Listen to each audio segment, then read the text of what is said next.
Hello, everyone, and welcome to Sonic Look Conversations. It's our video interview series built around honest, unfiltered dialogue with artists about their work, their process, and the lives they're living alongside their music.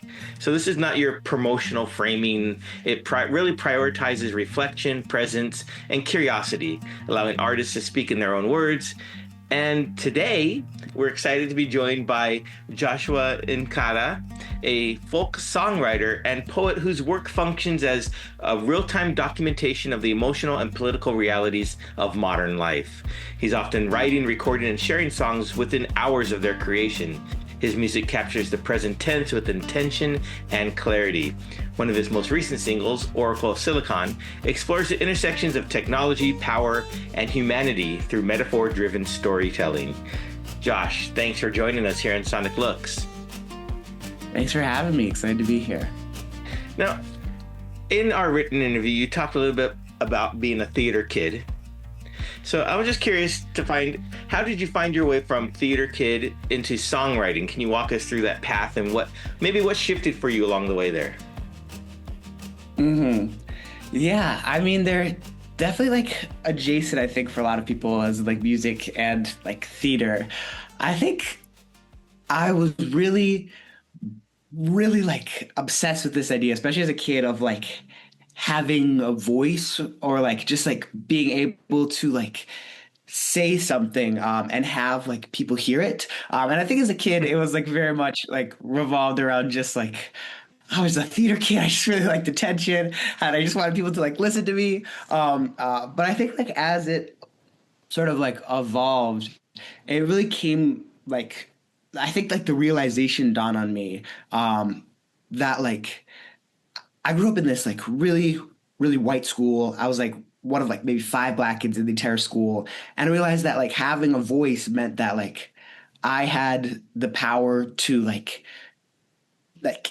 influence my peers or like change their minds about something. And it was like this big moment of like turmoil and upheaval up in the Twin Cities, and I think like the shift for me from like being like a theater kid who was loud in the sense that like yeah, I just really like performing. The shift sort of happened where it became less of a need to perform, and it became a little bit more of the loudness of one's voice can be the power that they have to make action and make change. And I think that realization, I think, bent the shift towards like theater for me into like songwriting and music and posting online. Yeah, I could totally see it went from like, hey, look at me to, hey, listen to what I have to say. Yeah, exactly. Well, before a song really takes shape, which emotion, I guess, usually shows up first for you? Is it fear, anger, tenderness, hope, or maybe something else? Yeah, that's a good question. I think I feel most empowered to write whenever I feel like helpless, usually. Yeah. I think that tends to be like when I just feel like, oh my gosh, I feel like there's nothing I can do.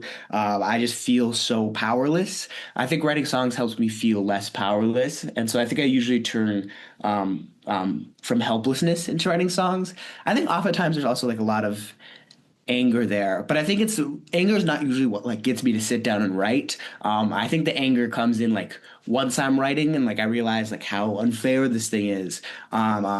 And then I think I tend to like I tend to move like start with helplessness, move to like a frustration or like a passion, like an intensity, and then I find I tend to end with a form of sadness. I think sometimes that like that can be like a peaceful acceptance. But oftentimes it's just like and I think my songs also like kind of like mimic this format. Yeah, yeah, yeah, I agree. Where like they like tend to, especially like the ones that like I'm posting on TikTok, they like tend to like swell into like they start off in a place of like this is what's going on, like I'm feeling scared, I'm feeling helpless. Then they kind of like balloon into like I'm mad, and I sort of do like my signature style of like lots of internal rhyme over acoustic Mhm. guitar, and then it builds up, and then it sort of like gets to a point where like I like take a breath and like like for almost for the first time, I think, like both like for the first time in the song and for the first time like in myself dealing with a moment, like I feel the sadness of it all and the weight Yeah. of it all.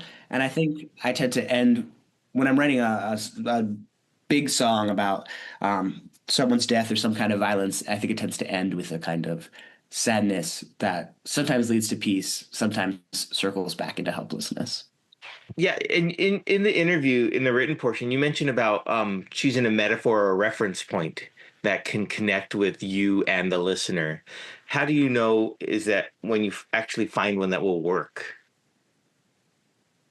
Yeah, that's sort of the challenge. That's sort of the struggle. I think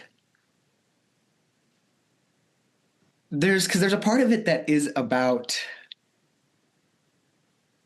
there's a part of it that's about simplification, and ironically a part of it that's about like adding like a layer of complexity that like we share. Like on one hand, I want to like take this thing and be able to like process it with an audience, with an audience of across a bunch of people who are all going to be very different, who are all in different places with it. And so in that sense, there needs to be something that like simplifies, yes, but I wouldn't say that like I use the reference points or like these metaphors as like purely simplification because I also think that they um, uh, allow a more complexity that oftentimes like I could give on my own, which I think is the thing with like most poetic techniques, is that like when you make some reference or metaphor, you open up a bunch of associations for people. Yeah. Mhm. And so like if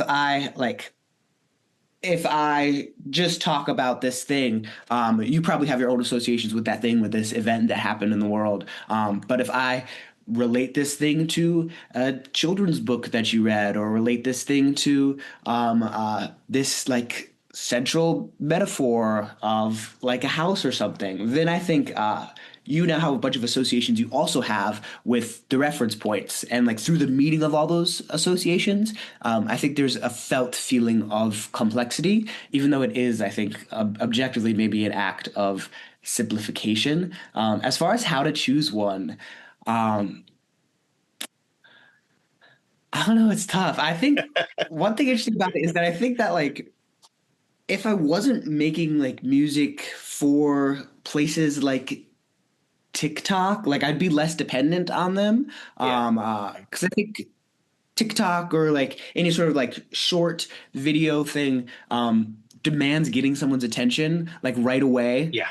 Like all retention on TikTok, like a good video for me like has retention of maybe like 20 seconds. And that's really high, I know, for people. I have a really high retention compared to a lot of other creators I know.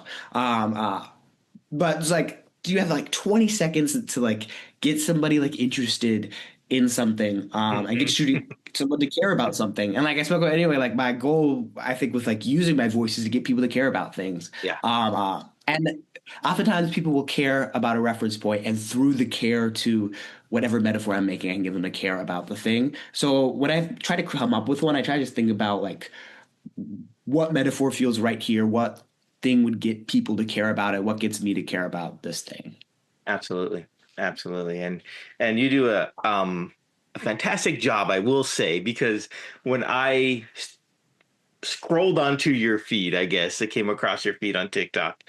It was with the after the Renee Good incident, and right away I was hooked in with your lyrics.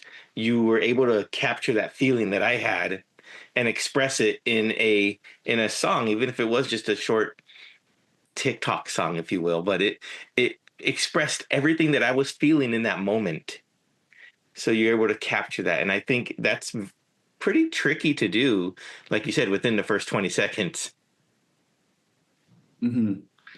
Um, Yeah, there's like a one thing I've noticed from doing this for these past couple of years is that there's such a universality to feelings. Like, and I find that by expressing my feelings, I get so many people tell me that like they like like I said what they were thinking, but that they felt that they couldn't express. Yeah. Yeah. And I think all my music is really dependent on just the idea that I very fully believe that like most people, I think, have similar feelings and emotional processes about things. Yeah. Was there any moment, comment, or message or interaction with someone on social media that when you realize that, hey, maybe this song really landed with that person?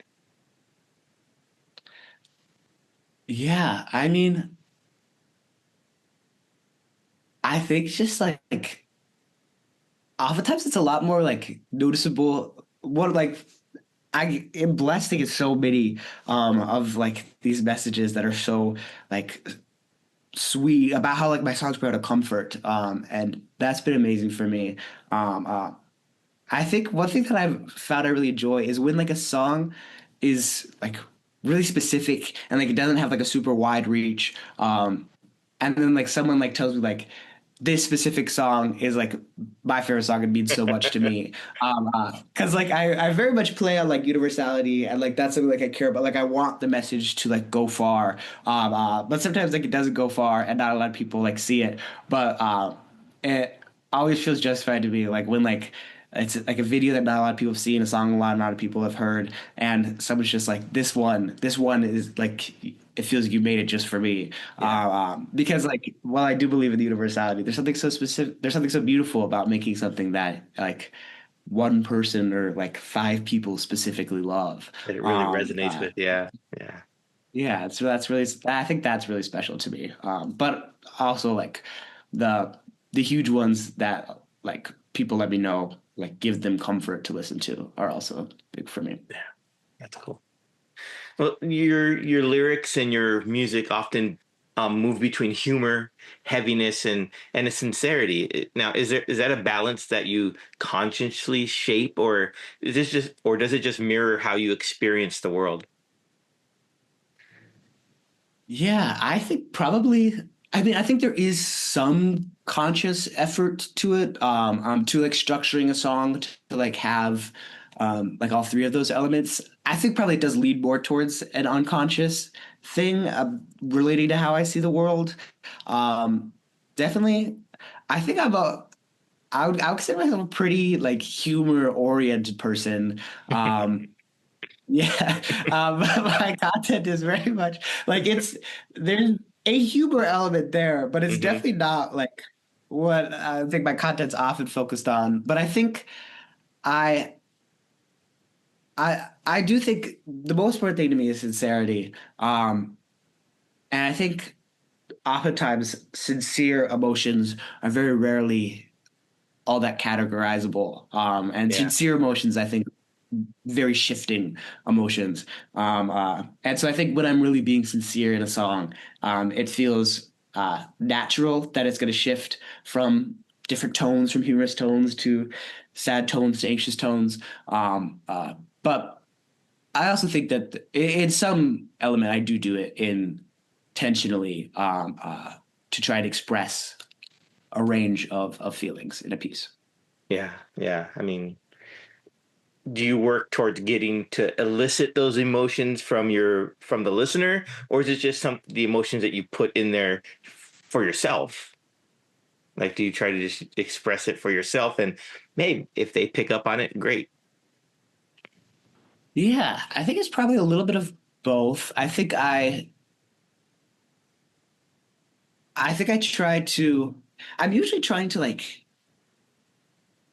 I think of songs as like holistic units, maybe. And I think there's another way of thinking of songs.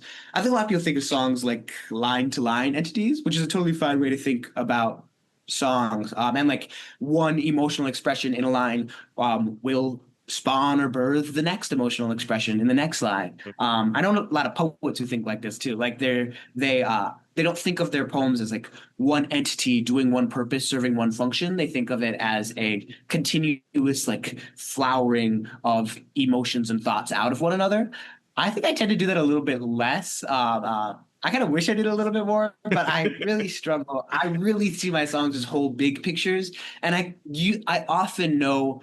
Um, I often feel that I have a point in my songs that I'm trying to get to, which I don't recommend anybody else write songs like that. I think it's probably a bad way to write songs, but I do think my songs have arguments and my songs have points. And so oftentimes I'm using both like the expression of my emotions and the things that I think might draw out the expression of an audience's emotion. I'm trying to use both those things to serve an argument or a point. And the point doesn't have to be inherently like controversial or argumentative. It can just be like this is unfair, this is unjust, or Right. like yeah. Yeah. Um, but I do think I tend to write towards a point, which tends to require some amount of trying to spark certain emotions in people. Right. I understand. Because I did feel that way, especially in some of your songs that you've released. Besides Oracle Silicon, was listening to your music last night and apologizing to Dragonflies. That was that hit home in a lot of different ways for me. Can you tell me what you were, I guess, what were you experiencing when you wrote that song? Yeah. Oh, that was maybe 4 or 5 years ago now. Yeah. Yeah, that was sort of like my first like song that like did really well and a lot of people related to. I it was based on a it was based on a story that I was like telling a lot at the time. I was in speech, like national speech and debate, because Okay. I was in high school when I wrote this song, and Oh I wow. had this part in my speech where I talked about like killing this dragonfly and like crying over it for hours. And it was the speech itself was a program, was a speech about like black masculinity, and how via like police brutality and cultural expressions, people see black men as not as like unable to be soft. And in the speech, I was using that story like about the dragonfly to prove like that like I'm firstly soft. And I think the softness is often stripped from black men. And when I went to write that song, I was like, just I wanted to write a song, I wanted to put it on TikTok. I was just thinking of what I could write, and I thought about that story that I was telling so much in speech, and I just decided I wanted to try to tell it again in song. And a lot of people ask me like, is there like a specific like person you're like apologizing to in the song? Like, I don't think there was at the time, but when I was writing the song, the meaning switch is still about softness, but it's definitely not about like countering forces of black masculinity. But as I was just writing the song, I think it just kind of became like how does one craft a genuine apology? And like a genuine apology has to come from empathy. And how does one? For me, is I think the song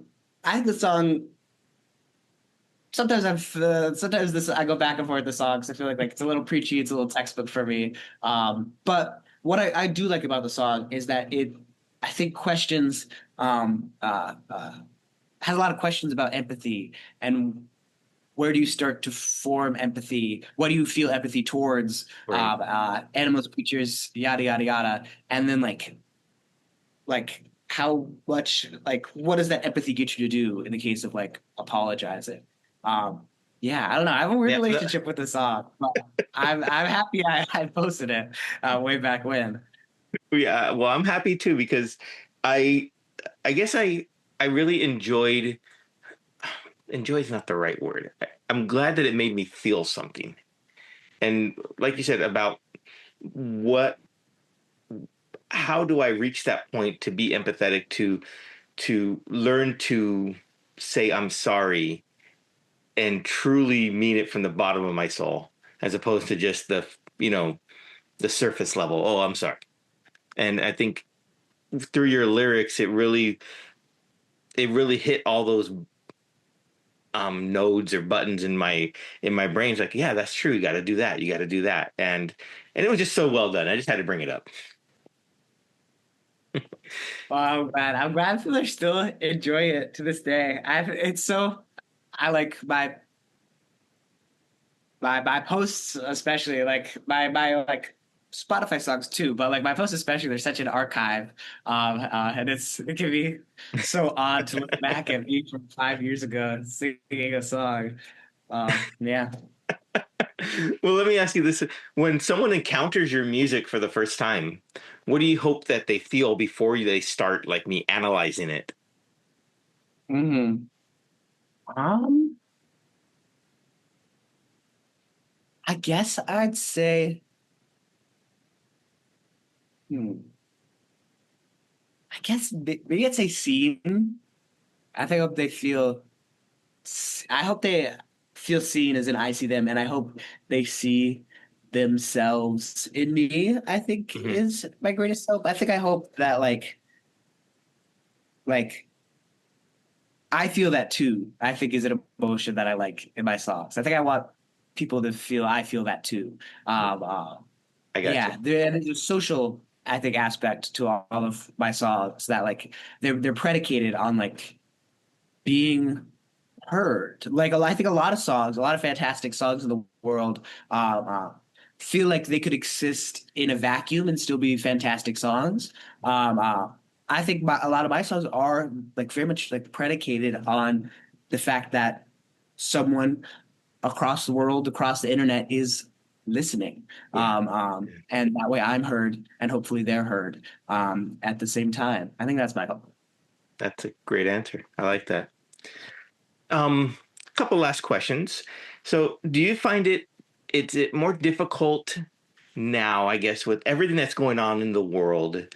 Is there too much stuff happening for you to write songs, or is it easier? How do I put that?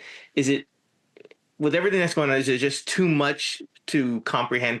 Does it get overwhelming, I guess, when you're writing and you're trying to document everything that's going on? Or does it just easier because you have so much to pull from? Yeah, I mean, in one sense, like I feel helpless a lot more, which means I'm writing a lot more because helplessness sparks my writing. Um, there's, I also think that like I do feel that like my voice, uh, or that I think everybody's voices like really matter right now, which makes me write more too. Like I feel like I have something to say and something needs to be said, Yeah. and that always makes me want to write more. Um, uh, And I do think though that like, yeah, there's a sense of muchness to it all. Yeah, like a couple months ago, there was like school shooting up in Minneapolis, and I was writing a song about it. And like one of the lyrics of that song was like, the songs I just keep writing because the kids they just keep dying. Find my evenings full of crying, I don't rest. Which I think does encapsulate, I think, sort of the flip side of that feeling. I do think that the turmoil of everything does make me write more. But it's also just the songs I just keep writing because the kids they just keep dying. It's like uh I don't know, like I love art. I love making art, but I'm not a kind of person who can consistently make art that isn't about like I don't think I could ever be like a non-political artist. I I hear think it was you. always going to end up here. I think I started off like a little bit non-political, but and I think I make tons of like non-political songs, but I think it was always going to end here. I think these are just the things I care about the most. But yeah, I do hope for a world where there's a little bit of a better balance for me. I think I'd like to do at least 50-50 political and not political, but right now it just feels like it keeps coming. I hear you. I hear you. Well, when you disconnect from social media, what's a day look like for you when you say, you know what, I've had enough for today, or I'm not going to log in today. What else do you do out of this political commentary and this songwriting? What makes you you? Fair enough. I love to hang out with my wonderful partner, Summer. And during the summer, ironically, summer, during the summer, we love swimming. Um, uh, we I live in the beautiful city of Chicago. There's so much to always do in Chicago. I love it here. I'm a museum educator by like trade, sort of. That's what I do like Okay. half the time when I'm not writing songs. I love museums. I adore them. I have all my life. I grew up in this small town it was Austin, Minnesota, the place where Spam was invented, and the only thing to do in Austin, Minnesota was go to the Spam Museum, and so I became obsessed with museums. I go to a ton of museums. I teach K through 12 at lots of museums around the city. So I love to teach, and I love to play video games, and I love to try and write poetry that I I try to like to write poetry that I don't have to like let people see, but it doesn't go well.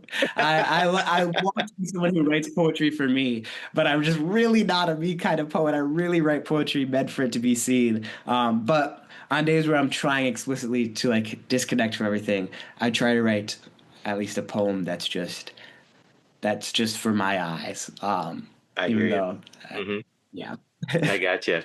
And I think it's really cool that you're an educator as well. I mean, you're educating people both online and in person. And teaching is probably the most noble profession, right? This is how the saying goes. And so kudos to you for that, for inspiring the next generation, both through your music, through your poetry, through teaching art in museums. That is such a wonderful way to give back, I think. So, Josh, Mhm. thank you. Thank you so much for taking some time. Oh, if people want to follow your journey, where's the best place for them to find you on social media? Which platform? Yeah, you can find me on TikTok and Instagram at the Kata Music. That's the Kata Music. You can also follow me on Spotify, Apple Music, wherever you get your streaming songs. On there, I'm Kata, just Kata. And you can also find links to any of those streaming platforms on my Instagram. Yeah. Awesome. Well, thank you so much for spending some moments here with us to so we can learn more about you. We really appreciate that. Thanks for having me.